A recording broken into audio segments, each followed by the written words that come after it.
ఇరు దేశాలు ఎవరు మిస్టేక్ చేసిర్రంటే ఏం చెప్తారు? అంటే అటు ఇరాన్ సంబంధించిన వాళ్ళు కావచ్చు, ఇటు అమెరికాకి సంబంధించి ఎక్కడ లోపం జరిగింది? ఏ లోపం వల్లనే ప్రధానంగా ఇంత పెద్ద సమస్య వచ్చిందంటారు? లోపం ఏమీ లేదు. దాంట్లో రైట్ ఆపర్చునిటీ. ఎప్పుడు ఎవరిని కొట్టాలి, we will hit at the time of our choosing, targets of our choosing అనేది ఉంది. ఇప్పుడు అణ్వాయుధాలు తయారు చేయొద్దు, అణ్వాయుధాలని కంట్రోల్ చేయాలి, దానికి రీసెర్చ్ తక్కువ చేయాలి అని చెప్పి టాక్స్ జరుగుతూ ఉన్నాయి.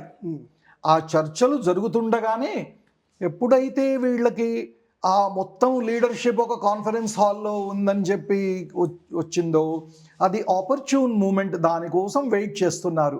ఒకే దెబ్బతోని మొత్తం హెయిరార్కీని, మొత్తం లీడర్షిప్ని కొట్టేయాలని. అది దొరికింది, వెంటనే లాంచ్ చేశారు. ట్రంప్ గారు తీసుకున్న నిర్ణయాల వల్లనే ఇలాంటి తలెత్తాయి అన్నట్టు కూడా అంటున్నారు కదా, వీటిని ఎట్లా చూడొచ్చు? ట్రంప్ నెల రోజులుగా దీంట్లో స్ట్రైట్ ఆఫ్ హార్మోన్స్లో, అటు మెడిటరేనియన్లో వార్షిప్స్ పంపుతూ ఉన్నారు. అది పంపడం దేనికి? యుద్ధానికే కదా. దాంతోపాటు హయ్యర్ అలర్ట్ పెంచారు. దాంట్లో ఆర్మ్స్, అమ్యునిషన్ అవన్నీ వాళ్ళ స్థావరాల్లో స్టాక్ చేస్తూ ఉన్నారు. ఇవన్నీ యుద్ధానికి తయారీలే.